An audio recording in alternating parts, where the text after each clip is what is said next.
নমস্কার। আজকে অন্তত আমার অভিজ্ঞতা একটা অত্যন্ত অভিনব দিন।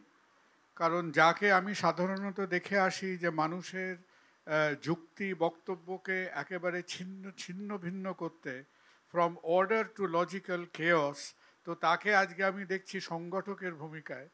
তো চন্দ্রিলকে সংগঠক হিসেবে দেখাটা, সঞ্চারীকে মাঝে মধ্যে দেখেছি একটা জিনিস গোছাবার একটা চেষ্টা করতে, কিন্তু এই এই এই গোছানোর প্রচেষ্টায় চন্দ্রিলকে প্রথম দেখা। Chandril, I hope this new role suits you আর কি। Congratulations, thank you. আপনাদের সবাইকে অনেক অনেক ধন্যবাদ, কারণ আজকের দিনে এই দুপুরবেলা হঠাৎ করে হাসপাতাল থেকে ছুটি পাওয়ার একটা সাংঘাতিক অভিজ্ঞতা, আমার জীবনে একটা নববিস্ময়ের আনন্দের মতো। তার জন্যে my heartfelt gratitude to all of you. তো আজকে আমাদের যে বিতর্ক, তো এই বিতর্কের মধ্যে আমরা ঠিক আমাদের যেটাকে সমসাময়িক আচার আচরণ বলি আর কি, যেটা আমাদের প্রায় মজ্জাগত হয়ে গেছে, সেই সমসাময়িক কতগুলো আচার আচরণ আমরা করব না। কী কী জিনিস আমরা করব না? আমরা একে অপরের প্রতি খুব একটা যেটা না করলে আর কি টিআরপি বাড়ে না, তো সেই রকম অশালীন কথাবার্তা আমরা হয়তো বলবো না আমার মনে হয়। এবং আমরা মোটামুটি আজকের যা বক্তব্য এবং যে বিষয় তার মধ্যে থাকার চেষ্টা করব। তা আপনারা নিশ্চয়ই জানেন আজকের বিষয়টা হলো যে বাঙালির কাছে হেরোরাই হিরো। এখন বাঙালিকে সবাই বিভিন্ন যুগে, ওই সম্ভব আমি যুগে যুগের মতো বিভিন্ন সময় বিভিন্ন লোক অনুপ্রেরিত করার চেষ্টা করেছেন, এখনও করে যাচ্ছেন, পারছেন কি না জানি না। কিন্তু বাঙালির যদি কারো দ্বারা সত্যি ঐতিহাসিকভাবে অনুপ্রেরিত হয়ে থাকে, জ্ঞানত বা অজ্ঞানত, তো সে ছিলেন our Protestant reformer Martin Luther. কারণ আজ থেকে প্রায় 800 বছর আগে যখন মার্টিন লুথার নিউ বর্ন ক্রিশ্চিয়ানিটির মধ্যে রিফর্ম নিয়ে আসছেন, তখন উনি কী করতেন? ওনার একটা মেইন জিনিস ছিল যে সেলফ ফ্ল্যাজেলেশন, নিজেকে নিজে আঘাত করতেন, self injury, self harm, self flagellation. এবং আমরা বাঙালিরা যে একটা সাংঘাতিক একটা পিওর প্লেজার পাই যে নিজেদের প্রতি নিজেদের নানান রকমভাবে নিজেদের ডাইসেকশন করে, নিজেদের ক্রিটিসাইজ করে। So I think it is going to B another afternoon যেখানে আমরা বাঙালিরা নিজেদের দিকে হয়তো খানিকটা হাসতে হাসতে, খানিকটা নির্মমভাবে নিজেদের দিকে চেয়ে দেখব। এবং আজকের বিকেলে আমাদের বন্ধুরা এটা প্রমাণিত করার চেষ্টা করবেন বা অপ্রমাণিত করার চেষ্টা করবেন যে বাঙালির কাছে হেরোরাই হিরো। এরা বলবেন খুব সহজ নিয়মে, এরা বলবেন 6 মিনিট করে। আর আজকের জানেন দিনকাল খারাপ, আমাদের এখানে কি দল কি প্রশাসনে মানুষের নীতিবোধের ওপর খুব একটা নির্ভর করা যায় না। ওই জন্যে আমরা টাইম কিপারকে পুরোপুরি বাদ দিয়ে যান্ত্রিক সভ্যতায় চলে এসেছি। এবং I am completely assured that this piece of modern technology is incorruptible. সুতরাং তোমরা যেমনি বলা শুরু করবে তখন থেকে একটা ব্যাকওয়ার্ড কাউন্টিং শুরু হবে। এবং যদিও আমাদের এখন শিক্ষা ব্যবস্থার অবস্থা খুব ভালো নয়, তবে অন্তত আমরা সবাই আশা করি 1 থেকে 6 অবধি গুনতে জানি। সুতরাং যখন বুঝবে যে না আর কদিন বাদে এই কথাটা হয়তো বলা যাবে না, সুতরাং মোটামুটি দিনকাল যেদিকে যাচ্ছে ওই 5 আঙুলের ওপরই নির্ভর করতে হবে। 6টা ইজ ভেরি চ্যালেঞ্জিং, সুতরাং 6 বলা হয়েছে বলে আই এম ভেরি চ্যালেঞ্জড, যে হাতের 5 নয় তো 6 বলেছে। So please have a look at it. যখন আমরা মোটামুটি শূন্যের দিকে ধাওয়া করব তখন আমরা আমাদের বক্তব্যগুলো শেষ করব। সবাই বলার পরে আমরা একবার চেয়ে দেখব যে প্রথমত কার এনার্জি লেভেল কত আছে, এবং বয়স কারোরই খুব একটা কম হয়নি এটাও দেখতে হবে, কার ব্রেনগুলো কীরকম কাজ করছে ঘণ্টাখানেক বাদে। এবং যে মোটামুটি বলার অবস্থায় থাকবে এবং চিন্তন মননের অবস্থায় থাকবে, তো একজন একজন করে 3 মিনিট করে আমাদের একটা সামারি দেবেন। তো বাই দ্যাট টাইম সবাই যদি মোটামুটি ডিসেরিব্রেট হয়ে পড়েন তাহলে সামিং আপটা হবে না।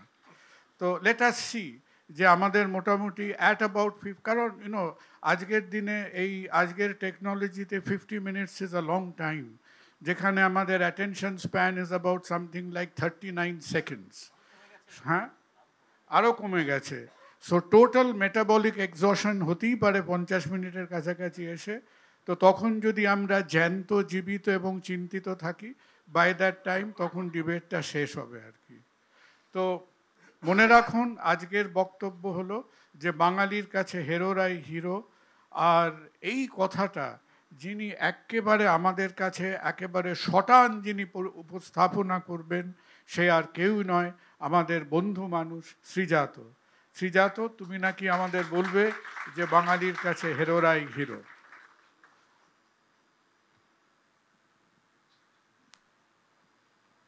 নমস্কার, শুভ অপরাহ্ন। আমি প্রথমে বলছি কারণ আমার মনে হয় যে আমার চেয়ে সবাই ভালো বলবেন, তো ফলে যে খারাপ বলবে তাকে আগে শুনে নেওয়াটা ভালো, পরের দিকে এলে মুশকিল হয়। আমি লিখেও এনেছি, তার কারণ যে এই বিষয়টা আমার মধ্যে এত বেশি ঘটনা এবং বিশ্লেষণের উদ্রেক করেছিল যে আমি আর নিজে স্বতঃপ্রণোদিত স্বতঃস্ফূর্তভাবে কথা বলবো এটা ভাবিনি, কারণ তাহলে এই 6 গোনার সামর্থ্য আমার থাকতো না। আমি বলি যে বাঙালির কাছে হেরোরাই বরাবর হিরো হয়ে এসছে, এ বিষয়ে আমাদের আর কোনো সন্দেহ নেই, থাকা উচিত না। তার কারণ বাঙালি চিরকাল মানুষের হার জিত নির্ণয় করে এসেছে তার সামাজিক সাফল্য দিয়ে, ঐকান্তিক কীর্তি দিয়ে নয়। অর্থাৎ খ্যাতি, প্রতিপত্তি, ক্ষমতা এবং সর্বোপরি তার আর্থিক সচ্ছলতা, এই সমস্ত কিছুই হলো তার সামাজিক সাফল্যের নির্ণায়ক। কিন্তু সে যদি ভুলেও সামাজিকভাবে সফল হয় তাহলে সে বাঙালির কাছে হেরো। আর সে যদি এই সব অর্জনে ব্যর্থ হয়, অর্থাৎ সামাজিকভাবে হেরো হয়, তাহলে তার হিরো হওয়ায় কোনো বাধা থাকে না। আমি যেমন দুটো ছোট উদাহরণ দিয়ে তারপর শিল্পে ঢুকবো। আমি খুব ছোট থেকে দেখে আসছি যে বিশ্বকাপ ফুটবলে যদি ক্যামেরুন ইতালি ম্যাচ হয় তো সব বাঙালি ক্যামেরুনকে সমর্থন করে, এর কোনো ব্যত্যয় আমি দেখিনি। কেন না, ক্যামেরুন আন্ডারডগ, কালো মানুষের দল, পরাজিতের সম্প্রদায়, তার পাশে দাঁড়াতে হবে। সেই বাঙালি গত 12 বছর ধরে ইতালিকেই সমর্থন করে আসছে, কারণ ইতালি আর বিশ্বকাপে কোয়ালিফাই করতে পারছে না। ফলে হঠাৎ করে ইতালি তার কাছে হিরো হয়ে গেছে, কারণ সে হেরো। এই একই জিনিস আমরা রাজনীতিতেও দেখেছি।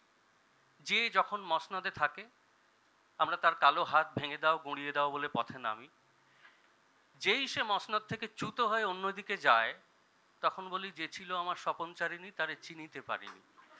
তা চিনতে যদি পারিসনি তাহলে তখন ভোট দিসনি কেন? তার কারণ বাঙালি চিরকাল অপেক্ষা করে কবে ও হেরো হবে, তবে আমি তার পাশে গিয়ে দাঁড়াবো। পরাজিতের পাশে দাঁড়ানোর যে গর্ব, তা বাঙালি কখনো হারাতে চায় না।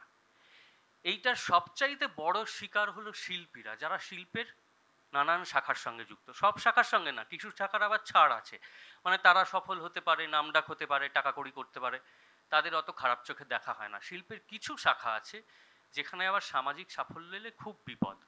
মানে যেমন আমি আমার আগেই বলছিলাম যে আমি প্রচুর কবি বন্ধুকে চিনি যারা দুটো গাড়ি কিনতে পারে তবু বাসে চড়ে, কারণ গাড়ির থেকে নামতে দেখে ফেললে তাদের কবি সত্তায় যে আঘাত লাগবে সামাজিকভাবে, সেইটা তারা মেনে নিতে পারবে না।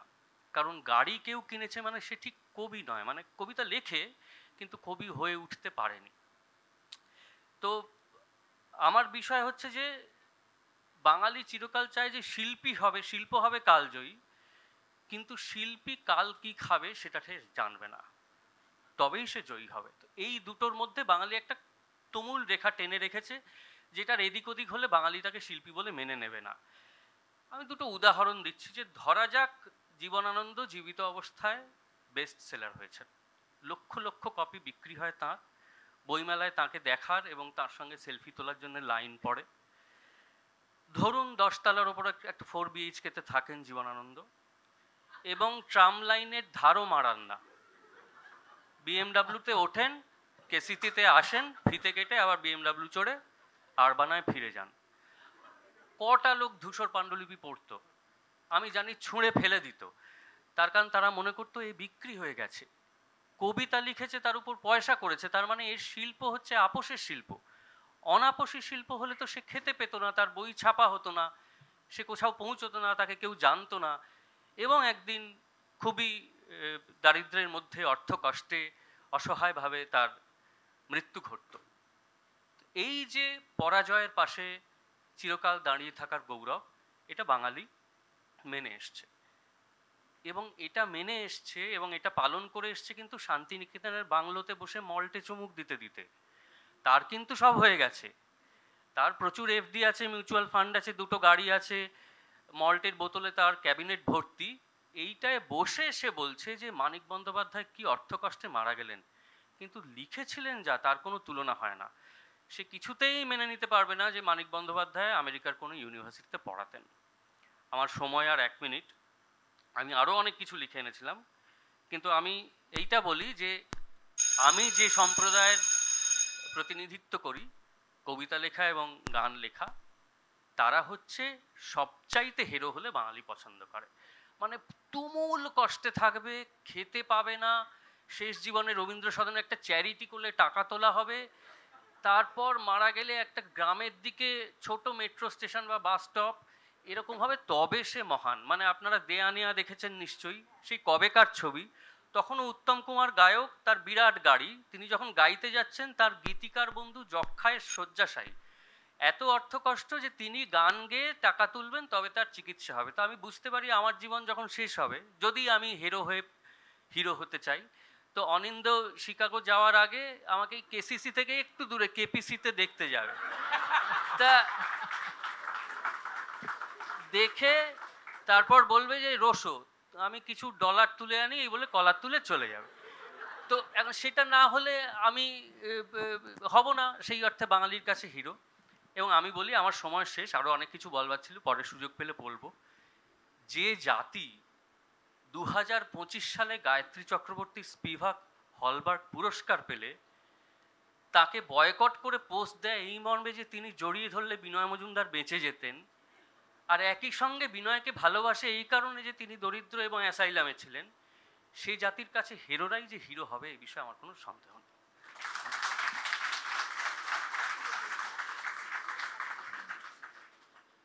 Srijato wonderful as usual, right. কিন্তু আমাদের সমসাময়িক কবিদের যারা খুব সফল হচ্ছেন, কেবল 4 BHK আরবানাটা তাদের সমস্যা নয় বা রবীন্দ্র সদনটা সমস্যা নয়, মাঝে মধ্যে তাদের হয়তো ইনডোর স্টেডিয়ামেও ডাক পড়লে পড়তে পারে আর কি। তো আজকে আরও তো দুটো দিক দেখতে হবে, কারণ এখন তো শুধু সামাজিক সাফল্য না, সামাজিক সাফল্যের সঙ্গে সঙ্গে আরও অনেক ছোটোখাটো দড়ি রশি বাঁধা থাকে আর কি। ওর কথা শুনতে শুনতে একজনের কথা মনে পড়ে গেল। তো সে কিন্তু সবসময় সেই চেক টার্টন শার্ট পরে, আমি দেখছি যে অডিয়েন্সের মধ্যে অধিকাংশ যারা আছেন অন্তত আমার থেকে 100 বছর বয়সে ছোট আর কি। তো আপনারা অনেকে হয়তো এই গানটা শোনেননি, একজন গায়ক ছিলেন জন ডেনভার বলে। তো you heard of John Denver? You have. তো are you aware of John Denver কোলোরাডোর নিয়ে যখন গান করতেন, তো জন ডেনভার একবার কোলোরাডোতে ফেস্টিভ্যালে গান করছেন, and he is famous, country roads take me home. তো জন ডেনভারকে একজন উঠে এসে জিজ্ঞেস করেছিলেন, who is a folk musician? Folk musician কে বা কি? তখন জন ডেনভার একটু চিন্তা করে উত্তর দিয়েছিলেন, the secret of folk music is getting very rich by singing how good it is to be poor. তো আমার মনে হয় যে শ্রীজাতর কথার মধ্যে মধ্যে সেই জন ডেনভারের কথাবার্তাগুলোর প্রতিধ্বনি শোনা যাচ্ছিল। এখন দেখুন, বিতর্ক বলে কথা, শ্রীজাত ঝড়ের মতো আমাদের সমস্ত চিন্তা ভাবনাগুলো ওর দিকে টেনে নিয়ে গেল। এবার আমাদের চিন্তা ভাবনা এবং যুক্তিবোধকে সম্পূর্ণ উল্টো দিকে যিনি টান দেবেন, তার নাম হলো স্বাতী ভট্টাচার্য। স্বাতী, প্লিজ।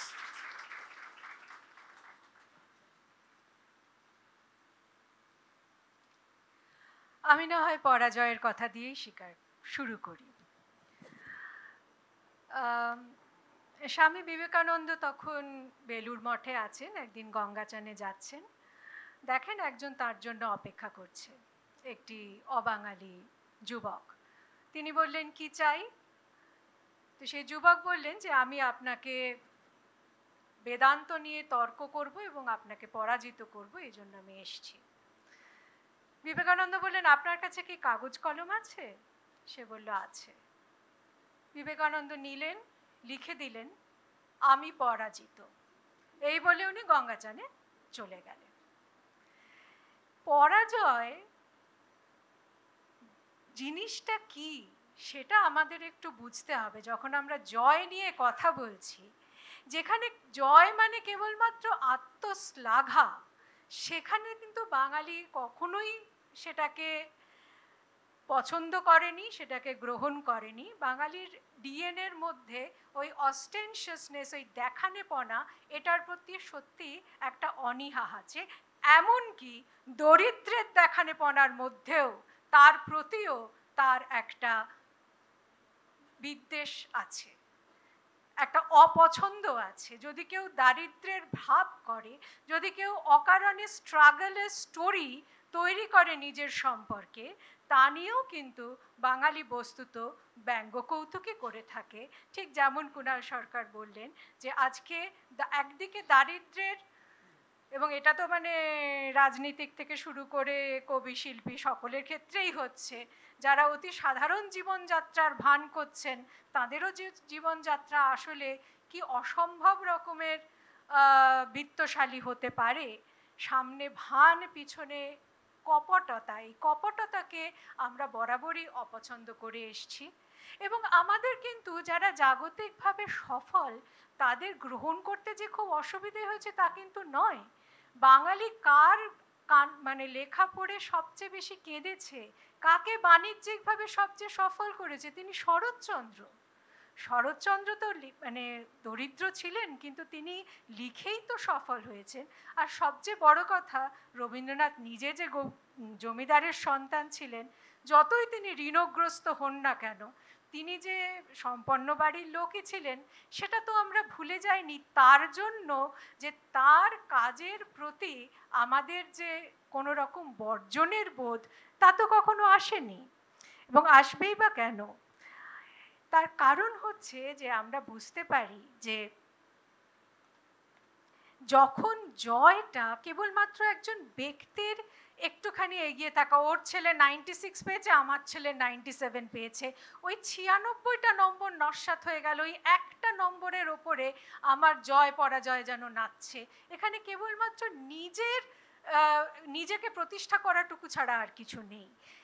তাকে অতিক্রম করে আমরা যখন দেখি যে সফলতার চাইতেও সার্থকতা যখন বড় হয়ে উঠেছে, সবাই যখন একজনের সাফল্যের মধ্যে নিজের সার্থকতা দেখতে পাচ্ছেন, তখন কিন্তু তার জয়কে মন প্রাণ দিয়ে বাঙালি গ্রহণ করছে। আমরা কি রবীন্দ্রনাথের নোবেল জয়কে বাঙালির জয় বলে দেখিনি? আমরা কি সত্যজিৎ রায়ের পথের পাঁচালীর যে বার্লিনে যে জয় হলো, ঐকান্তিক জয়, সেই জয়কে সামগ্রিকভাবে বাঙালি গ্রহণ করেনি? আমাদের কি কোনো অসুবিধে হয়েছে উল্লসিত হতে যেদিন সৌরভ 2002 সালে লর্ডসের মাঠে তার শার্টটা খুলে ঘুরিয়েছিলেন? এই প্রত্যেকটা সময়ই তো আমরা আমাদের জয়কে তাদের জয়ের মধ্যে দেখতে পেয়েছি, কারণ আমাদের সার্থকতা তাদের মধ্যে দিয়ে প্রতিষ্ঠিত হয়েছে। তাদের জীবনকে আমাদের নিজেদের মধ্যে গ্রহণ করতে কোনো অসুবিধা হয়নি। আবার আমি এর উল্টোটাও দেখেছি। আমি যখন গ্রামের স্কুলগুলোতে যাই, আমি দেখি কাদের ছবি টাঙানো আছে। সেখানে কিন্তু আমি যারা সাম্প্রতিক কালের বিখ্যাত মানুষ, তাদের মধ্যে বরং আব্দুল কালামের, প্রেসিডেন্ট আব্দুল কালামের ছবি দেখেছি, কিন্তু আমি কোনোদিন প্রণব মুখোপাধ্যায়ের ছবি দেখিনি। আমার মনে হয় যে তিনি প্রথম বাঙালি প্রেসিডেন্ট হওয়া সত্ত্বেও তার যে সাফল্য, তার সার্থকতা বাঙালি কোথাও হয়তো অনুভব করতে পারেনি, যে সবার জন্য তার সাফল্যের মানেটা কি হয়। সেই জন্য আমরা মানে জয়ী হলেই তাকে আমরা বর্জন করছি এমন যেমন নয়, তার জয় যেমন আমাদের কাছে গুরুত্বপূর্ণ ডিফাইনিং মোমেন্টস ফর আস, সেরকম জয়ী হলেই যে তাকে আমরা একেবারেই মানে মাথায় তুলে নাচছি তাও নয়। আমার নিজের মনে হয় যে বাঙালির কাছে, যেটা শ্রীজাত বলার চেষ্টা করছিলেন, যে নিজেকে, নিজের সুখ স্বাচ্ছন্দ্যকে খুব বেশি গুরুত্ব না দিয়ে ত্যাগের যে ধারণা, যে নিজের জীবনের একটা সাধনার মধ্যে দিয়ে, এবং সাধনা সাধারণত কষ্টের মধ্যেই হয়, সেটা দিয়ে কোনো কিছু প্রতিষ্ঠা করা। আমার নিজের মনে হয় যে বাঙালির সমাজে বৈষ্ণব ধর্মের যে বিপুল প্রভাব আছে, বাঙালি বিপ্লবীদের যে বিপুল আত্মত্যাগের কাহিনী আছে, এবং কমিউনিস্টদের 40-এর দশক থেকে 80-র দশকে যে বিপুল আত্মত্যাগের, তাদের যে অত্যন্ত কষ্টের যে প্রভাব, তার যে প্রভাবগুলো আমাদের মধ্যে পড়েছে, সেখান থেকে আমরা জাগতিক অর্থে হেরে যাওয়াকে ডিঙিয়ে আরও বড় কোনো সার্থকতার দিকে যেতে পেরেছি। আমার সময় শেষ, এই রাউন্ডে আমি এতটুকুই বললাম। ধন্যবাদ।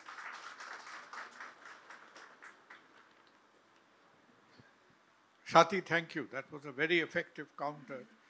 যে শ্রীজাতর অনেকগুলো লজিক তুমি সেখানে কাউন্টার করলে, দ্য ডিফারেন্স।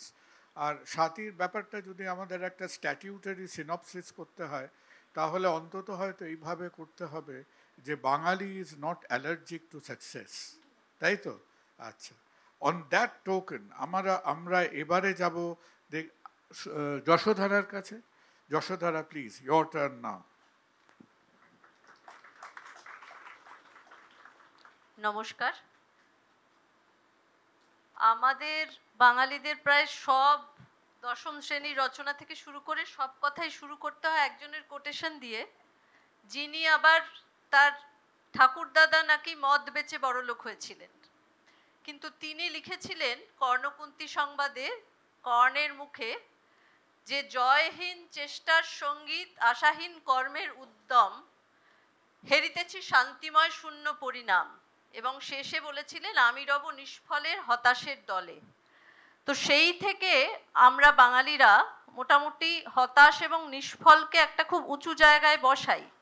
এবং তারও আগে ছোটবেলায় যখন আমরা সুয়োরানী দুয়োরানীর গল্প শুনতাম, এটা সারা পৃথিবীতে, এটা শুধু বাঙালির নয়, যে এই যে দুটো মেরু না থাকলে কোনো গল্প জমবে না, কোনো কনটেক্সট তৈরি হবে না, এবং দুটো মেরুতে যে শ্রোতা সে সবসময় আইডেন্টিফাই করবে যে হেরে যাচ্ছে তার সঙ্গে। এখানেই দেখতে পাচ্ছেন অমিতাভ বচ্চনের একটি ছবি রয়েছে। অমিতাভ বচ্চনের অধিকাংশ শুরুর দিকের ছবিতেই হেরো আইডেন্টিটি থেকে শুরু করা, কিন্তু অনেক লড়াকু। বাঙালি আবার অত লড়াকু নয়। বাঙালি উত্তম কুমারকে দেখেছে ইন্দ্রাণীতে, প্রথমে সে পড়াশুনোয় খুব ভালো, কিন্তু সে চাকরি পায় না। তারপর তার মা তাকে বলেন যে তুই তো কোনো কাজেই লাগলি না সংসারের। তার স্ত্রী তাকে বলে তুমি অপদার্থ। তারপর সে স্ত্রীকে ছেড়ে চলে গিয়ে জীবনের মানে খুঁজে পায়। গল্পের শেষে জীবনের মানে খুঁজে পাওয়াটা খুব ইম্পর্টেন্ট বাঙালির কাছে, কিন্তু প্রথমে তাকে হিরো হতেই হবে, না হলে আমাদের সহানুভূতি এবং সমবেদনা তার কাছে থাকবে না।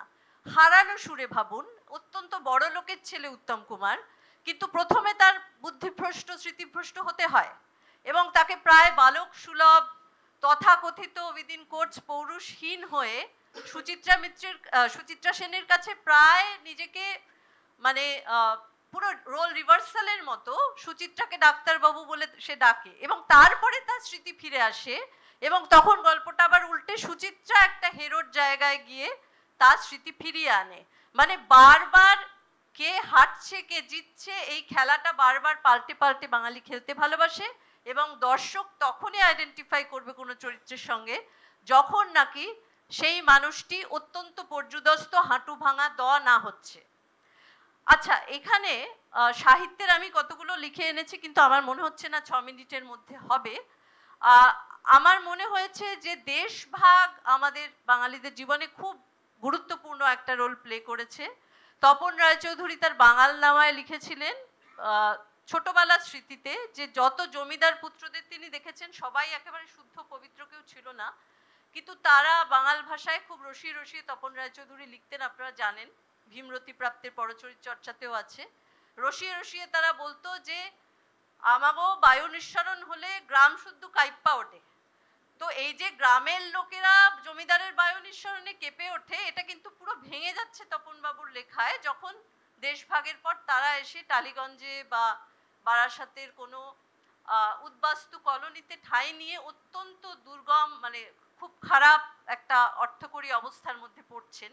এই যে একটা জলবিভাজিকা আমাদের, এরপর থেকে কিন্তু আমরা ভীষণ হাহুতাশ পরায়ণ আরো বেশি হয়ে উঠলাম বলে আমার মনে হয়।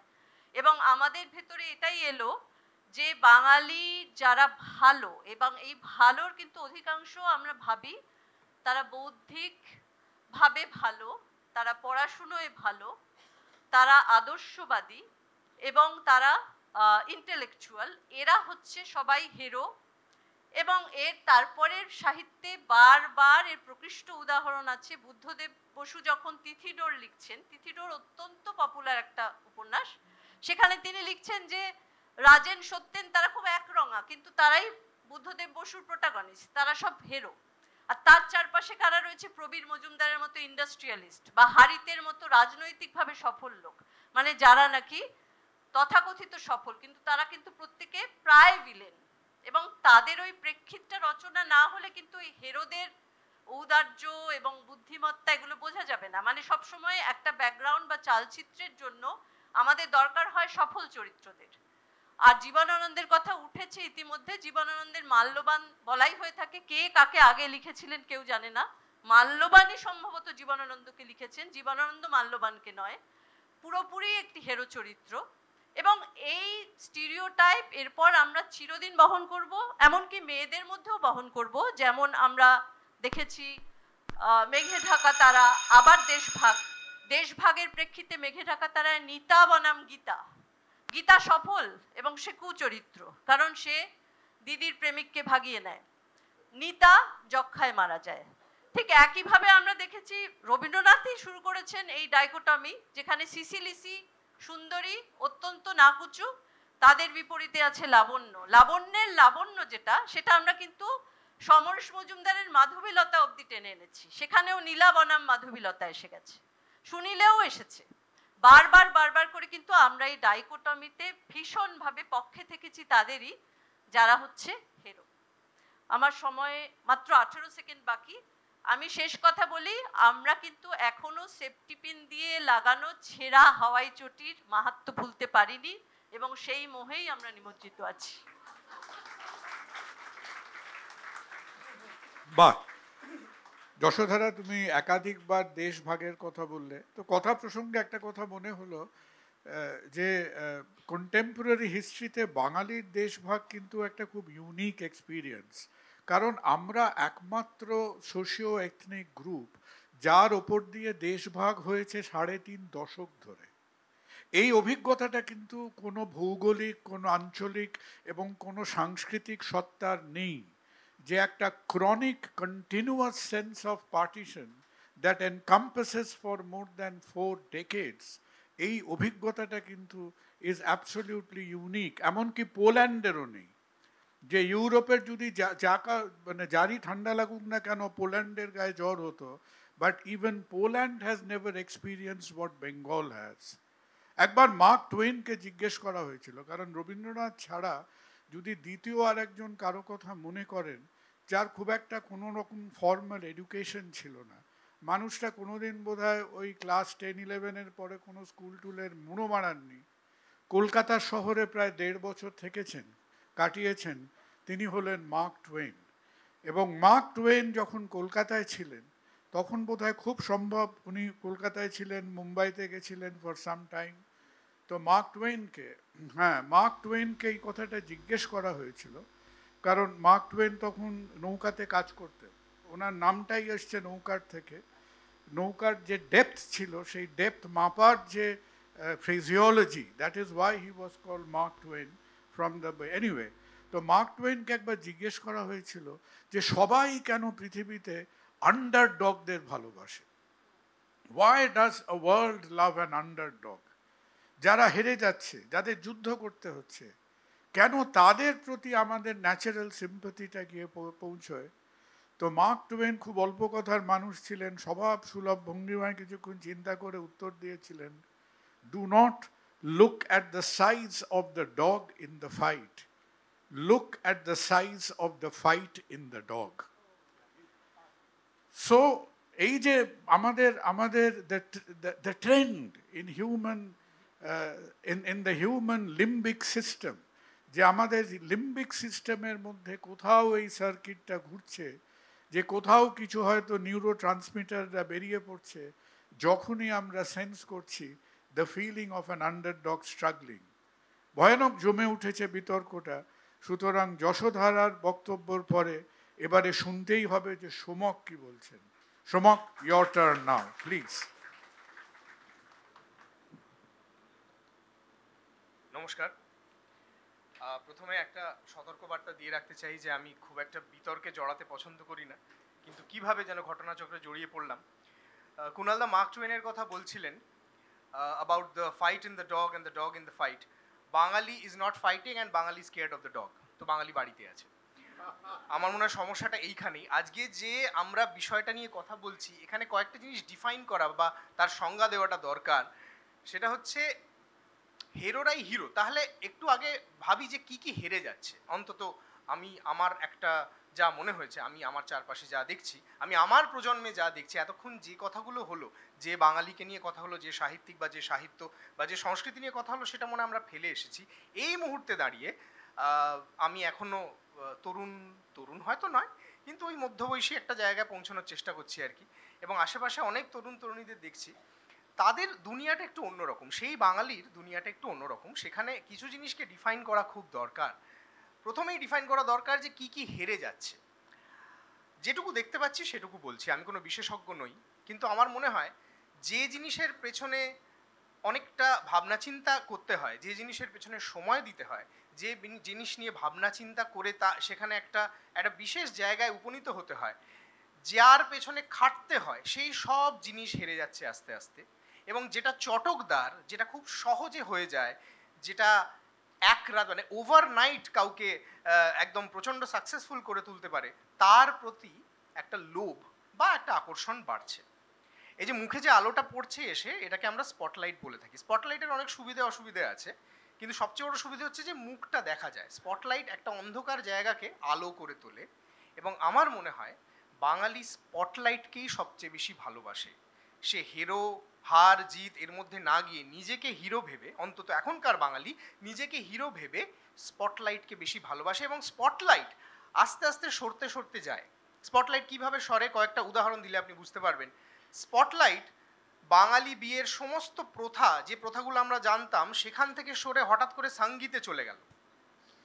স্পটলাইট হঠাৎ করে ধানতেরাসে সোনা কেনায় চলে গেল। স্পটলাইট হঠাৎ করে বলল যে না বাপু, আন্দোলনের পর উৎসব আছে, তুমি আন্দোলন থেকে উৎসবে শিফট করে যাও খুব সহজে। এটা বাঙালি দারুণ পারে, কারণ বাঙালির হচ্ছে স্পটলাইট সবচেয়ে প্রিয়। এবং এটার কুনালদা আরেকটি কথা বললেন খুব সুন্দর, সেলফ ফ্ল্যাজেলেশনের কথা উঠেছিল। সেই সময় সেই যুগ মনে হয় চলে গেছে। এখন সেলফ অ্যাপ্রিসিয়েশন, সেলফ প্রোপাগান্ডার একটা সময় চলছে। এখানে একটা ছোট্ট উদাহরণ দেবো, সোশ্যাল মিডিয়া এসে কিভাবে এই জিনিসটা পাল্টেছে। আপনি যদি সোশ্যাল নেটওয়ার্ক ছবিটা দেখে থাকেন বা ফেসবুক কিভাবে তৈরি হয়েছিল সেটা একটু পড়ে থাকেন, তাহলে বুঝবেন যে একটা ডরমিটরিতে, একটা হস্টেলে 4-5 জন ছেলেপুলে থাকতো।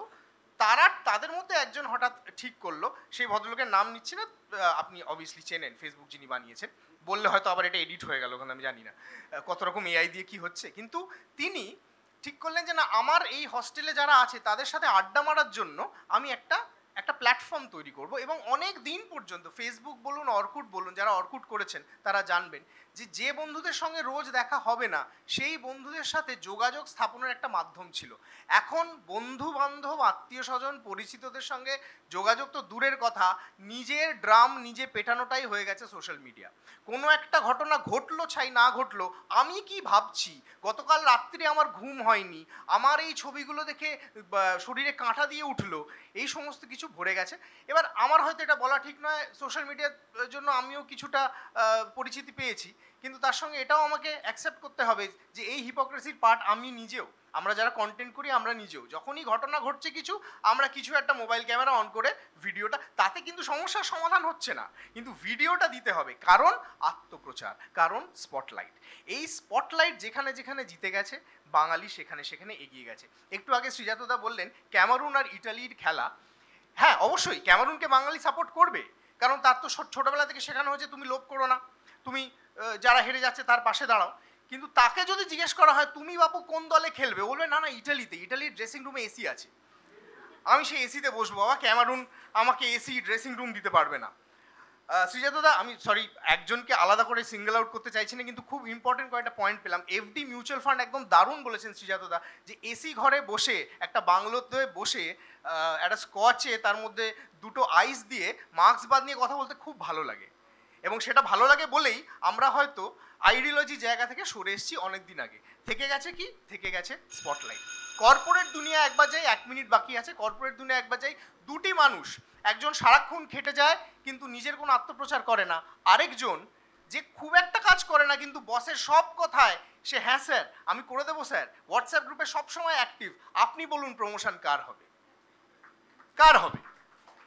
গোটা দুনিয়া, শুধু বাঙালি নয়, এবং আমি এই বলছি যে বিষয়ে অনেক গন্ডগোল আছে আমাদের বিষয়, শুধু বাঙালি কেন, এই যে স্পটলাইটের খেলা চলছে এখানে যে কোনো জাতি জড়িয়ে পড়বে, বাঙালির তো আর কিছু করার নেই, বাঙালি তো সেদিকেই যাবে। বাঙালি যে নিজের শির দ্বারা সোজা করে দাঁড়াতে পারতো সেটা মনে হয় সেই ক্ষমতা আস্তে আস্তে চলে গেছে।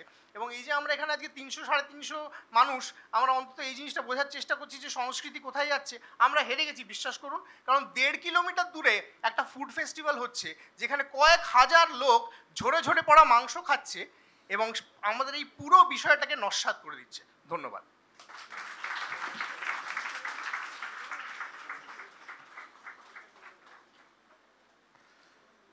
সমক একদম আমাদের সামনে আমাদের বিশেষ করে সোশ্যাল মিডিয়ার আচার ব্যবহারকে একটা লেন্সের তলায় নিয়ে গেল।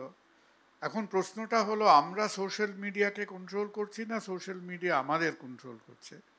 কারণ তফাৎটা বোধহয় এখানেই হয়ে গেছে যে এই কিছুদিন আগে হোপফিল্ড, যে নোবেল প্রাইজ দেওয়া হলো হোপফিল্ডকে এআই এর জন্য, সেই দিনটার আগে অবধি আমরা ছিলাম পৃথিবীর সবথেকে বুদ্ধিমানতম উপজাতি বা স্পিসিস। তো আমরা ভবিষ্যতে বেঁচে থাকতে হবে as the second most intelligent species on earth. কারণ আমাদের উপরে যে ইন্টেলিজেন্সটা এখন কাজ করছে তার কাছে কিন্তু আমরা প্রচণ্ড অসহায়। সুতরাং আমার মনে হয় যে আমাদের সোশ্যাল মিডিয়া কন্ট্রোল করার দিন চলে গেছে। এখন সোশ্যাল মিডিয়া এবং টেকনোলজি তারা আমাদের হাতে পেয়ে গেছে এবং উই আর বিং কন্ট্রোলড। তো ভীষণ ভীষণ ইম্পর্টেন্ট পয়েন্টসগুলো সমক বলেছে, আর সমকের পয়েন্টগুলোকে আজকে কিছুটা নিশ্চয়ই রিবাটাল করতে আসবে ইন্দ্রনীল। ইন্দ্রনীল, ইস ইয়োর টার্ন নাও।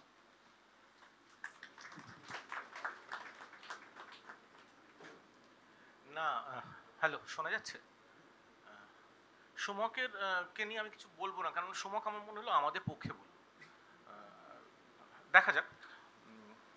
এবার আমি না একটা অন্য কথা বলছি, যে বাঙালির হেরো ওয়ার্শিপ।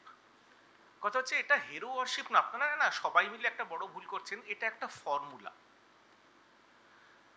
হেরো ওয়ার্শিপ একটা ফর্মুলা, এই কথাটা আমি বললাম।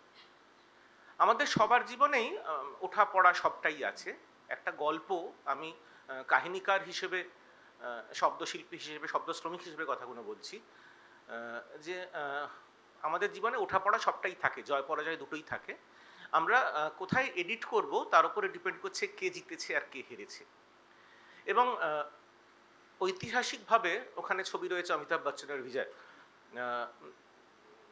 স্বাধীনতা পরবর্তী যে হতাশা, যে এই আজাদি আমাদের সব কিছু দিতে পারেনি, সেইখান থেকে সালিম জাভেদের তৈরি করা চরিত্র অ্যাংরি ইয়াং ম্যান, ই আজাদি ঝুটা হ্যায় থেকে জন্ম। আমেরিকায় যদি দেখি, দ্য গ্রেট ডিপ্রেশন হয়েছিল, তারপরে বাঙালি ভারত মানে আমেরিকানদের হতাশা কাটাতে ব্যাটম্যানের জন্ম হলো। অর্থাৎ কোথাও একটা আমরা সবাই হেরে থাকি, এই হারাটাকে আমাদের হয়ে কেউ একজন লড়ে দেয়, সে হয় হিরো। অর্থাৎ আপনার যে কাহিনী, সেই কাহিনীতে শুরু করতে হবে একজন হিরোকে দিয়ে, এটা বাধ্যতামূলক। সে অনেক রকম হতে পারে। মানে আমি এই মুহূর্তে একটা কথা বলি, উদাহরণ দিতে পারি আপনাদের। আমাদের খুব প্রিয় একটা উপন্যাস, আন্ডারডগ স্টোরি, মতিনন্দীর কোনি। সাঁতার টাতার সব ভুলে যান। একটি গরিব মেয়ে গঙ্গায় সাঁতার কাটতো, তাকে খিদ্দা সাঁতার শেখাতে আরম্ভ করলো, এবং তার আলটিমেট লড়াইটা হচ্ছে একটা বড় লোকের মেয়ের সঙ্গে, মাইন্ডেড। এবং আমি না ওই একটুখানি পড়ে শোনাচ্ছি আপনাদের।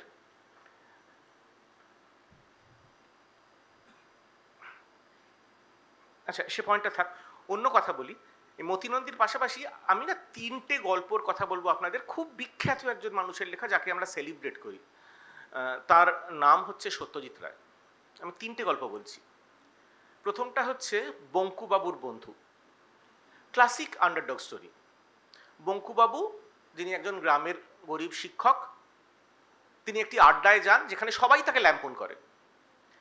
ফেরার পথে রাস্তায় তার সঙ্গে একজন এলিয়েনের দেখা হয়। তিনি তাকে শেখান যে তুমি প্রতিবাদ করো, তুমি একটু ঘুরে দাঁড়াও। তিনি সেই আড্ডায় গিয়ে পরে যা যা বলার বলেন এবং বেরিয়ে আসেন। এই সেম প্লটে সত্যজিৎ রায়ের দ্বিতীয় গল্প হচ্ছে শিবু আর রাক্ষসের কথা।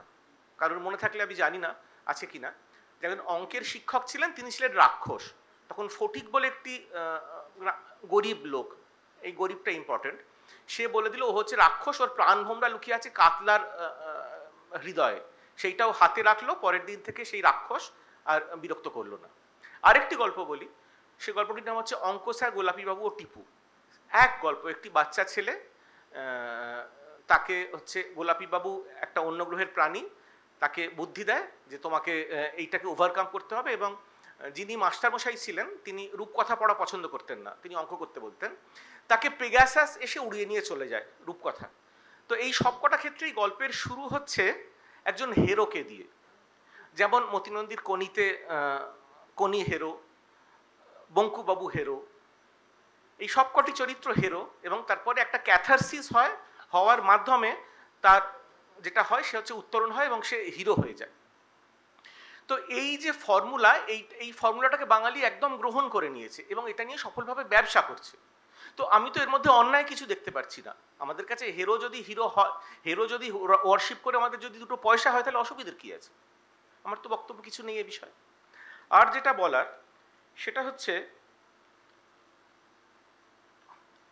যে খেয়াল করে দেখবেন এই কাহিনীগুলোতে এবং আমাদের জীবনেও একজন প্রোটাগনিস্ট থাকে, এবং সে তাকে যে কোনোভাবে আমরা প্রথমে হেরো দাঁড় করিয়ে দিই। আজকে যদি আমরা ঠিক করি যে একটা হেরোর গল্প লিখবো এবং সেটা আমেরিকার প্রেসিডেন্টকে নিয়ে, তাহলে প্রাইমারিলি আমাকে তাকে কোথাও একটা তাকে ছেঁটে ছোট করতে হবে। তিনি কালো, তিনি তোতলা, তিনি বেঁটে, তিনি মনিকা লিভিংস্কির সঙ্গে একটা কিছু করে ফেলেছেন, এইটা দিয়ে তার সামনে একটা ব্যারিয়ার তৈরি করতে হবে যে সামনে ইলেকশন। তারপরে একটা পদ্ধতির মধ্যে দিয়ে গিয়ে যেটাকে বলা হচ্ছে যে ক্রাইসিস, তার মাধ্যমে তিনি সেটা ওভারকাম করবেন এবং তিনি হিরো হবেন। এইটা হচ্ছে ওভারঅল পদ্ধতি। এইভাবেই সমস্ত কাহিনী এগোয় এবং আমরা বাঙালিরাও এই কাহিনীরই উদযাপন করি, এবং এর মধ্যে কোথাও বাঙালি হিসেবে আমরা আলাদা কিছু নই। বাকি পৃথিবীর মানুষও এইভাবেই হেরো ওয়ারশিপ থেকে হিরো ওয়ারশিপে যায়, এবং হেরোদের যে আমরা জয়গান গাই তার মধ্যে আমি অন্তত দোষের কিছু দেখছি না, যথেষ্ট ভালো কাজই করি আমরা। নমস্কার। Thank you Indranil. আমাদের সময় এগিয়ে চলেছে। অনিন্দ, তুমি দেখো। Thank you.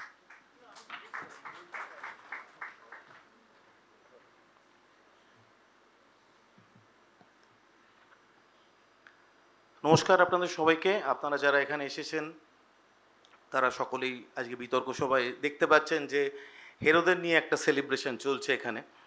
আমাদের যারা পক্ষের বক্তারা, হেরো শ্রীজাত, হেরো যশোদাদি, হেরো ইন্দ্রনীল, এবং আমাদের অত্যন্ত হেরো একজন ডাক্তারবাবু যিনি জীবনে অত্যন্তভাবে পরাজিত, তারাই আজকে এই অনুষ্ঠান সঞ্চালনা করছেন। কি একটা আশ্চর্য কারণে, বলতে পারবো না ঠিক এই কারণে, সেটা হচ্ছে যারা পক্ষের বক্তা তারা যত রকম আন্ডারডগ আছে তারা নিজেদেরকে নিয়ে নিয়েছে দলে, অর্থাৎ তাদের দলে যেন আন্ডারডগরাও খেলছেন। যারা আন্ডারডগ, ধরুন বঙ্কুবাবু এক্ষুনি যে উদাহরণ দিয়ে গেল, বা অমিতাভ বচ্চন ওখানে যার ছবি আছে, তারা আন্ডারডগ, তারা হেরো নয় কেউ। অমিতাভ বচ্চনের সিনেমা আমরা কেন দেখতে যাই? তার কারণ ছবির শেষে প্রেম চোপড়া বা প্রাণকে সে বাঁহাতে এক ঘুষি দেবে, সেই ঘুষিটা দেখবে বলেই অতক্ষণ ধরে ছবিটায় টিকিট কেটে ব্ল্যাকে তারা হলে গিয়ে দাঁড়ায়। তার মানে যারা আন্ডারডগ তারা কেউ হেরো নয়, তারা কিন্তু হিরো। তারা হিরো বলে বারবার করে আমরা তাদের কাছে ফিরে যাই। এটা মনে করা খুব আশ্চর্য। মানে এটা আমার মনে হচ্ছে যে আমরা বোধহয় সময়টাকে পিছিয়ে নিয়ে গেছি। যে একটা সময় আমাদের বাঙালিদের ধারণা ছিল যে যার বোধহয় কোনো পয়সা নেই আর প্রচণ্ড প্রতিভা আছে তিনি একমাত্র শিল্পী আর বাকিরা নন। 2000-এর পর জীবন বদলে গেছে, এখন অন্যরকমভাবে সময়টা চলে। এখন সমস্ত মানুষ পকেটে তার কানাকড়িও নেই বা কোনো রকম সাফল্য সে পায়নি, ফলে মেধা আর পয়সা এই দুটো আর তার দুটো বিপরীতার্থক জিনিস নয়। একই সঙ্গে সে একই রকমভাবে সে সফল, সে জীবনেও সফল, আবার সে তার কাজে কর্মেও সফল, চিরটাকাল তাই হয়ে এসছে। অত্যন্ত বিনয়ের সঙ্গে বলছি, গায়ত্রী চক্রবর্তী স্পিভাক আজকে যে অ্যাওয়ার্ডটি তিনি পেয়েছেন তাতে হিরো হচ্ছেন তিনি, বিনয় মজুমদার নয়। বিনয় মজুমদারকে যতটাই আমরা একটা আলাদা ন্যারেটিভ তৈরি করার চেষ্টা করি, তার প্রেম, তার ব্যর্থতা, সমস্ত কিছু, বিনয় মজুমদারকে যদি মনে রাখি তাহলে তার ফিরে এসো চাকার প্রতিভার জন্য মনে রাখবো, তার ওই কাব্য গ্রন্থটির জন্য মনে রাখবো। গায়ত্রী চক্রবর্তীর জন্য আলাদা করে তাকে মনে রাখা দরকার নেই। ঠিক যেরাম গায়ত্রী চক্রবর্তীর সাফল্যকে আমরা বিনয় মজুমদার দিয়ে মাপবো না। ফলে আমাদের কোথাও একটা আমরা গুলিয়ে ফেলছি যে জায়গাটা, যে এই যে বাঙালির কাছে হেরোরাই হিরো, হেরোরা হিরো বলে তাদেরকে আর খুঁজে পাওয়া যায় না, তারা আন্ডারডগ নয়। তারা যদি কোনো এককালে জিতেই যেতে পারতো, শেষ মুহূর্তে যদি ক্যামেরুন গোল দিয়ে ফেলতে পারে তাহলে ক্যামেরুন বিজয়ী।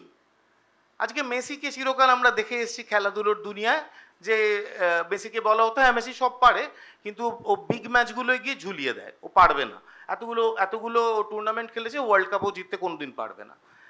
আজকে মেসি যখন ওয়ার্ল্ড কাপ জিতেছে তারপর সে ভগবান, অর্থাৎ তাকে ওই সাফল্যটা বা ওই জয়টা অর্জন করতে হয়েছে তাকে এই জায়গাটায় যাওয়ার জন্য। ঠিক যেরকম আজকে ক্রিকেট দল ভারত, যাদেরকে কেউ ধোপে পুঁছতো না, কোনো সময় ভারত ক্রিকেট খেলতে জানে কেউ জানতো না, একটা দুটো প্লেয়ারের নাম জানতো, সুনীল গাভাস্কর বা বিশ্বনাথ। ভারতকে প্রমাণ করতে হয়েছে। আজকে 83-তে কপিল দেব যখন দৌড়ে গিয়ে ভিভ রিচার্ডসের ক্যাচটা ধরছেন, সেই সময় একই সঙ্গে কপিল দেব একটা খুব আগামী অন্তত 40 বছরের একটা জয়ের পতাকা পুঁতছেন, যে ভবিষ্যৎকালে ক্রিকেটই হয়ে উঠবে আমাদের অন্যতম ভারতের প্রধান বাণিজ্যের জায়গা। তো তার মানে দেখা যাচ্ছে জয় দিয়ে প্রমাণ করতে হচ্ছে যে আসলে জয়টা আসল। যখন যে যেখানে যা কিছু করবে কোথাও একটা জিতে যাওয়া থাকে, সেই জিতে যাওয়াটা অনেক রকম হতে পারে। এটাকে শুধু পয়সার মাধ্যমে আমি মানছি না, যে কোনো রকমভাবে হতে পারে। আজকে যদি সত্যি সত্যি পটলবাবু ফিল্ম স্টার আপনারা দেখেন, সেও তো একজন হেরে যাওয়া মানুষ, সে মানুষের তার জীবনে কিছু নেই, কিন্তু সে একটা কোথাও জিতে যায়, সে সঠিকভাবে কথাটা বলতে পারে। যখন বলতে পারে তখন সে আর হেরে যাওয়া মানুষ থাকে না, তখন সে একজন জয়ী মানুষ। তার জীবনটা কিন্তু ওই জয়টাকে সঞ্চয় করে চলবে। আমাদের জীবনে আমরা যারা এত বছর ধরে কাজ করে চলেছি, আমরা কি সবসময় জিততে পারি? পারি না। কোনো সময় ভালো পারি, কোনো সময় খারাপ পারি, কোনো সময় অপমানিত হই, আবার কোনো সময় হাততালিও পাই। কিন্তু যে হাততালিগুলো পাই, যে ভালোবাসাটুকু পাই, সেই সঞ্চয়টুকু আমাদের এগিয়ে নিয়ে যাওয়া যায়। ওই জয়টুকু জীবনে খুব জরুরি, সেটাকে আবার অনুপ্রেরণা ভেবে ভুল করবেন না। একই রকমভাবে বাঙালিকে আজকে এই যে উত্তম কুমারের ছবির কথা বলছে, যশোধরাদি বললেন যে ইন্দ্রাণী কিংবা হারমানাহার বললেন, আপনি হারানো সুরের কথা বললেন। তো হারানো সুর যদি হারানোই থাকতো তাহলে কিন্তু উত্তম কুমারও হারিয়ে যেতেন।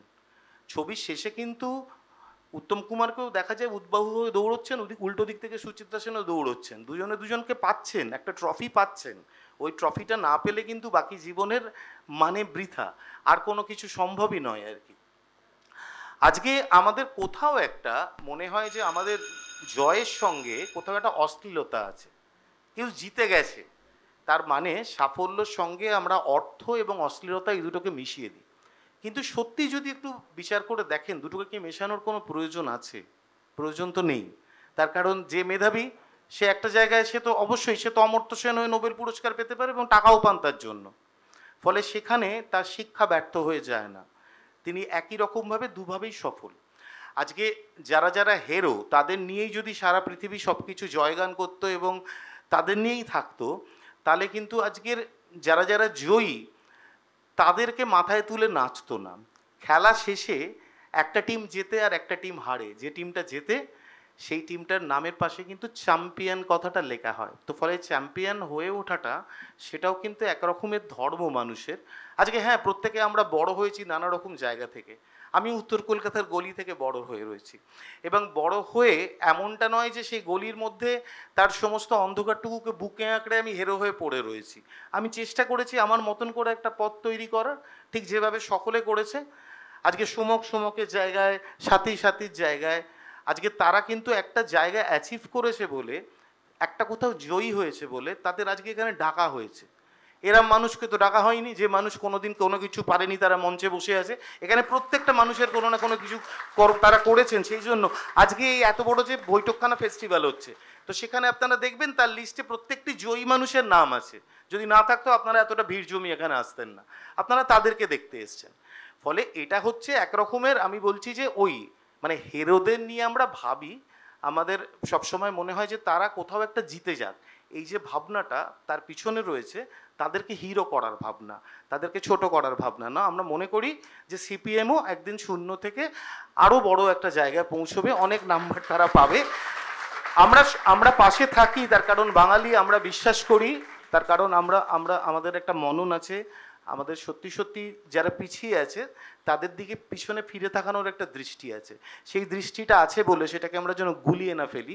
তার মানে আমরা জয়ীকে অবজ্ঞা করব এরকমটা না। যারা জয়ী তারা জয়ী। যেরকম আজকের এই ডিবেটে যারা জিতবে তারা জিতবে, আর যারা হারবে তারা হারবে, তারা হেরো।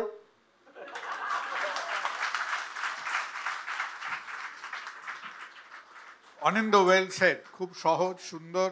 এবং I think Anindo has differentiated between struggle and success. এই দুটোর মধ্যে অনিন্দ আমাদের সামনে, অনিন্দ ডাক্তাররা কিন্তু হেরে আছে জানো তো।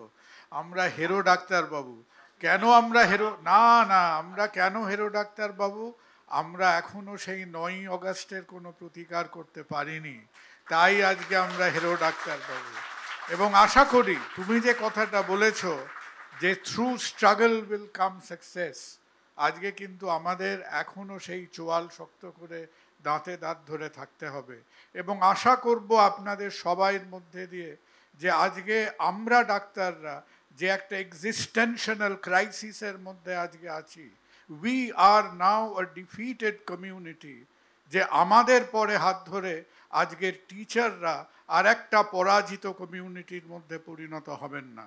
সুতরাং সেই ভরসাটা রাখুন, কারণ সমাজের সেই স্ট্রাগল থাকবে, সেই সাকসেসটাও থাকবে। So thank you very much. আমাদের সবাই বললেন, এবং সবাই বলার পরে আমি কিন্তু দেখছি দুটো অদ্ভুত জিনিস দেখলাম, যে অনেকে মোবাইল ফোন দিয়ে ছবি তুলছেন, কেউ কিন্তু নিমেষে নিমেষে হোয়াটসঅ্যাপটা চেক করছেন না। তার মানে বলাটা নিশ্চয়ই খুব ভালো হয়েছে, এবং সবাই মন দিয়ে শুনছেন। কারণ বাই দ্যাট টাইম অনেক ডিবেটে দেখবেন সবাই এর মধ্যে কিন্তু হোয়াটসঅ্যাপে আমরা পৃথিবী রক্ষা করতে শুরু করে দিতাম। তো সেইটা আমরা এখনো করিনি। স্টক মার্কেট, ইন্টারন্যাশনাল অ্যাফেয়ার্স ইত্যাদি, অমুক তমুক, তার সঙ্গে ঝগড়া, এর সঙ্গে ঝগড়া, এগুলো হয়ে যেত। এইবার যেহেতু আমরা সবাই জেগে আছি এবং সবাই এত মন দিয়ে আজকে বিতর্কটা করেছে, তাহলে আমাকে বলতে হচ্ছে যে তোমাদের পক্ষে থেকে কে সামিং আপটা করবে। কারণ এত রকমের কথা আমরা শুনেছি। আমাদের 3 মিনিট, আমাদের অনিন্দা তোমার স্পিডটা ভালোই ছিল, তুমি 3 মিনিট চালাতে পারবে না? আগে বিপক্ষে বলবে, তারপর পক্ষে সাম করবে। হ্যাঁ নিশ্চয়ই, বাই পপুলার ডিমান্ড।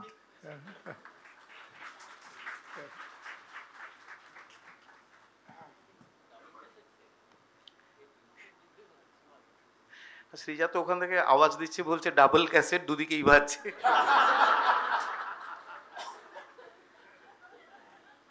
মানে এক্ষুনি তো বলে গেলাম, আর কি বলবো। যে প্রসঙ্গটা নিয়ে কথা বলিনি সেটা নিয়ে একটু বলতে ইচ্ছে করছে। বাঙালি কোন কোন ক্ষেত্রে হারে, মানে আমরা যদি সাধারণভাবে দেখি, সেটা কিন্তু রাজনীতি বা যুদ্ধ এইসব ক্ষেত্রে নয়। এসবের মধ্যে বাঙালি যায় না। কে মারামারি করতে যাবে? বাঙালি জানে গেলেই হারবে, এই তো চেহারা ভুঁড়ি ভুঁড়িওয়ালা। তাহলে বাঙালি মূলত যেখানে জয় আর পরাজয় নিয়ে প্রচণ্ড চিন্তিত, সেটা হচ্ছে প্রেম। তো প্রেমের জায়গাটা কিন্তু বাঙালি খুব ব্যাপার, যে এই আমি এখানে কি জিতবো না হারবো, এরকম আর কি। তো এক্ষেত্রে আমাদের পক্ষের বক্তাদের একজন বলেছেন যে অবশ্যই শরৎচন্দ্রর নাম এসেছে, সাথীও বলেছে শরৎচন্দ্রর কথা। আর শরৎচন্দ্র নাম যত লোক এখন শরৎচন্দ্রকে চেনে, তার থেকে বেশি দেবদাসকে চেনে, এবং অনেকে জানে দেবদাস রচিত শরৎচন্দ্র। তো ফলে বাঙালির প্রেমের ক্ষেত্রে একটা দেবদাস সিনড্রোম আছে, যে আমি না কিছুই পারি না, আমার কেউ নেই, আমাকে সবাই ছেড়ে চলে গেছে। তো এ কথা বললে আমি দেখেছি, হ্যাঁ, কিছুটা মানুষের মন খুবই আর কি নরম হয়ে যায়, দ্রব হয়ে যায়, এবং তারা পাশে এসে দাঁড়ায়। ফলে এই যে যারা আর কি সত্যি সত্যি মনে করছে যে তাদের কেউ নেই, কিচ্ছু নেই, হ্যাঁ, কারোর কেউ নইকো আমি, কেউ আমার নয়, কোনো নাম নেইকো আমার, তাকে কিন্তু আদর নামে ডাকার জন্য একজন করে জুটে যায়। তাহলে দেখা যাচ্ছে এখানে প্রেমটা কি করে করছে না, প্রেমটা করছে হিরোর একটা স্ট্র্যাটেজি নিয়ে। হিরো সেজে থাকার মানুষের স্ট্র্যাটেজি হচ্ছে জীবনে সবচেয়ে বড় স্ট্র্যাটেজি। আপনি কেমন আছেন, কেউ বলবে না দুর্দান্ত ভালো আছি, বলবে একদম ভালো নেই, জানেন তো হাঁটুর ব্যথাটা যা ভোগাচ্ছে না, এরপর আমার শ্বশুর মশাইকে দিতে হয়েছে ওই হসপিটালে। তারপর এই যে খারাপ থাকাটার মধ্যে একটা দারুণ ভালো জায়গা রয়েছে। তাহলে মানুষ বলবে ও না না না, এই বাবা ভালো নেই, ওকে কিন্তু না, ওর পাশে গিয়ে দাঁড়ানো উচিত, সব কিছু করা উচিত। এইটা কিন্তু আমি বলছি যে হিরো হয়ে থাকা স্ট্র্যাটেজি, সেইটা হচ্ছে জীবনে এগিয়ে চলার সব থেকে বড় একটা জায়গা। আপনি হিরো সেজে থাকুন, আপনি দুদিন বাদে হিরো হয়ে যাবেন। আপনার যা যা দরকার, প্রেম হোক, চাকরি হোক, ভালো বন্ধু হোক, সমস্ত কিছু আপনি পেয়ে যাবেন যদি আপনি হিরো সেজে থাকেন। ফলে হিরো সেজে থাকাটা এটা কিন্তু একটা ছদ্মবেশ। যারা হিরো সেজে থাকে তারা ছদ্মবেশী হিরো, এটুকুই। আমার মনে হয় তোমার বক্তব্য নিয়ে অনেক গবেষণা হবে, জানো তো অনিন্দ।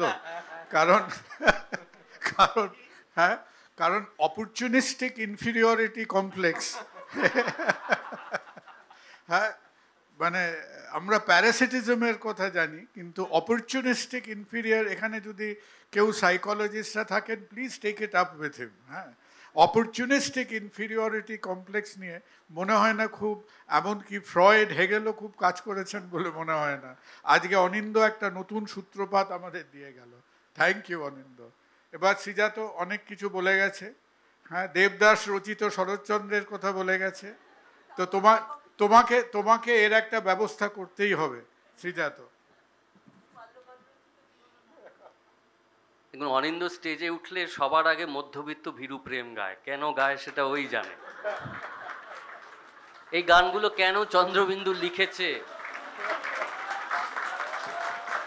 এত বছর ধরে কেন গেয়ে আসছে, ওরা আমেরিকাতে, ইউরোপে, অস্ট্রেলিয়াতে, ইউএইতে এই গানগুলোই গায়। আমরা কলকাতায় এই গানগুলোই শুনতে যাই কিন্তু, এবং এই গানগুলোই ওদের হিরো করেছে। তো বাঙালির কাছে কিন্তু হিরোরাই হিরো। আর বাঙালি তো রোমান হরফে হোয়াটসঅ্যাপ আর টেক্সট করে, ওখানে হিরো আর হিরোর বানান একই হয়, দেখবেন, আলাদা হয় না। তো আমি রবীন্দ্রনাথ থেকে মেসি সবই শুনলাম।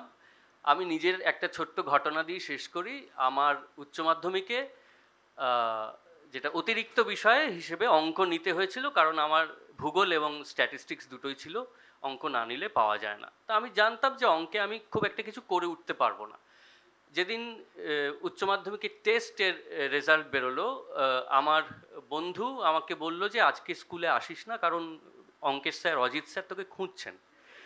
তো কি হয়েছে না, আমি অঙ্কে 200-তে 2 পেয়েছি। আমার তাতে কোনো অসুবিধা ছিল না, কারণ আমি 2 উত্তর করেছিলাম, আমি 198-এর উত্তরও জানতাম না। তো 2 উত্তর করে 2 পাওয়া আমার কাছে খুব সাফল্যের ব্যাপার, কিন্তু সেটা স্যার সেইভাবে দেখেননি। তো উনি আমাকে দিন 7 খুঁজেছিলেন, এবং 7 দিন পরে আমি যাওয়ার পরে আমাকে প্রভূত পিটিয়েছিলেন। তো কিন্তু আমি স্কুলে, এখনও আমার স্কুল যাদবপুর বিদ্যাপীঠ, আমি একটা রেকর্ড হোল্ড করি। সেটা হচ্ছে টেস্ট থেকে উচ্চ মাধ্যমিকে নম্বর কত গুণ বাড়ানো যায়। আমি যা বাড়িয়েছি আজ অবধি কোনো কৃতি ছাত্রছাত্রী পারেনি। আমি উচ্চ মাধ্যমিকে অঙ্কে 216 পাই। ফলে 8 গুণ নম্বর, প্রথম হওয়া, দশম হওয়া, তৃতীয় হওয়া কোনো ছাত্রছাত্রী আজ অবধি বাড়াতে পারেনি। এই রেকর্ড এখনও যাদবপুর বিদ্যাপীঠে আছে। গল্পটা এখানে নয়, যেটা বলে আমি শেষ করব সেটা হচ্ছে এর অনেক অনেক বছর পর, বছর 2-3 আগে আমাকে হঠাৎ এখনকার যিনি হেড স্যার তিনি ফোন করে বললেন, আপনি একবার স্কুলের বর্ষবরণ অনুষ্ঠানে আসবেন, আপনাকে কৃতি ছাত্র সম্মাননা দিতে চাই। তা আমি তাকে বললি যে আপনি কি অবগত আছেন পুরো বিষয়টা না। উনি বললেন না না, আমরা খুব ভালোবেসে ডাকছি, আপনি আসুন, প্রাক্তন স্যার দিদিরাও থাকবেন। আমি বললাম আচ্ছা, তাহলে ওরা নিশ্চয়ই জানেন। তা আমি গেলাম, ফুল মালা উত্তরীয় ইত্যাদি নেওয়া হলো, ভালো ভালো কথা বললাম, স্যারেরা সবাই ছিলেন। সামনের সারিতে দেখি সেই অজিত স্যার, যার কাছে আমি পিটুনি খেয়েছি। এবার নেমে আসার পর স্যার বললেন, শোন, তুই এখন নামটাম করেছিস, কিছু মনে রাখিসনি তো? আমি বললাম না স্যার, মনে খুব একটা কিছু রাখিনি। উনি বললেন আরেকটা কথা বলি, তোর কবিতা কিন্তু আমি একটাও পড়িনি, কিন্তু তোর মার্কশিটটা আমি কখনো ভুলবো না। তো ফলে আমাকে যারা মনে রেখেছেন তারা কিন্তু আমি হিরো বলেই মনে রেখেছেন, এবং হিরোরাই বাঙালির কাছে চিরকাল হিরো হয়ে থাকবে। শ্রীজাত দারুণ দারুণ। না না না না, মন্তব্যটা পরে হবে। খালি আমার একটা মন্তব্যর কথা মনে হচ্ছে যে শ্রীজাত আমার মনে হয় ওএমআর শিট আসার আগে পরীক্ষা দিয়েছিল। তো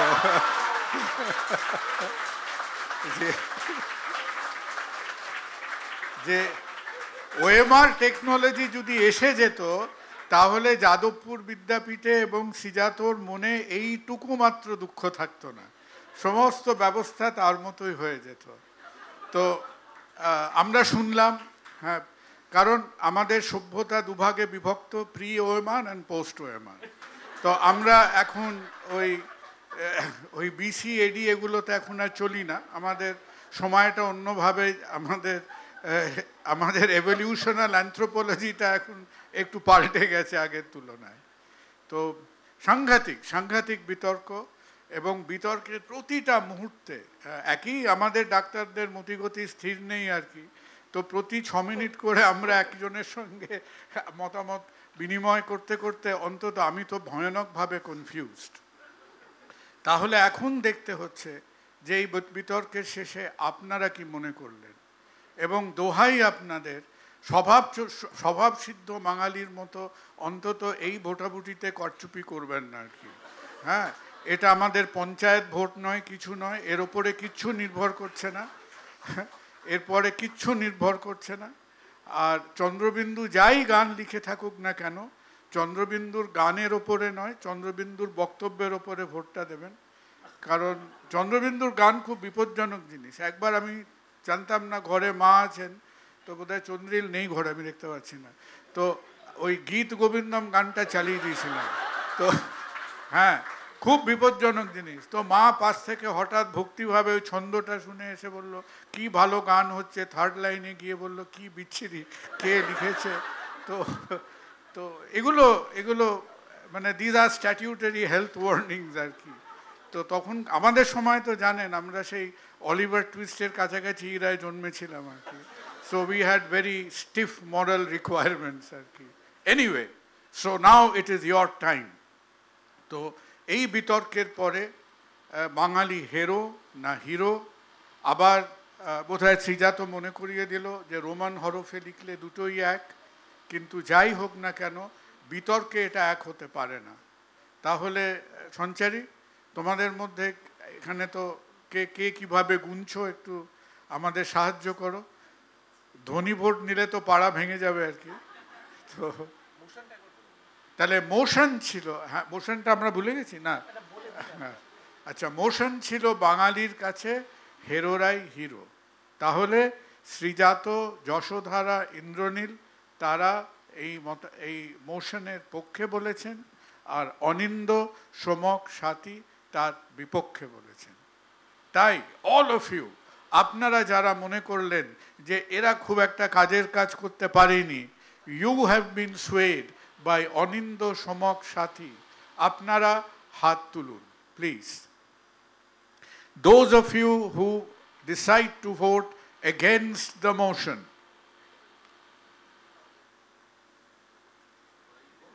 একটা কি গোনার চেষ্টা চলছে? আর কি করা যাবে বলো?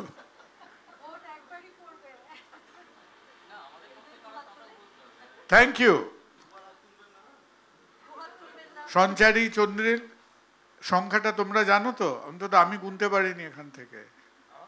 আচ্ছা, সো দোজ অফ ইউ যারা মনে করলেন যে আমাদের ইন্দ্রনীল, যশোধারা এবং Srijato has completely convinced you যে হ্যাঁ আপনারা সবার মতের সঙ্গে একমত যে বাঙালির কাছে হেরোরাই হিরো, প্লিজ হাত তুলুন। অন্তত সংখ্যার দিক দিয়ে মনে হচ্ছে যে চশমা পড়েও যে the motion this afternoon has been carried. Thank you for a wonderful debate. Thank you.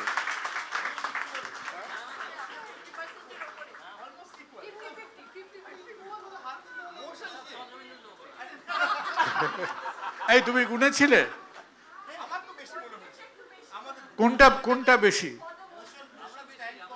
হ্যাঁ, আচ্ছা আমরা ডিআরএস এ দেখে নেবো একবার। আচ্ছা, thank you, you been a wonderful audience, my pleasure and privilege, thank you.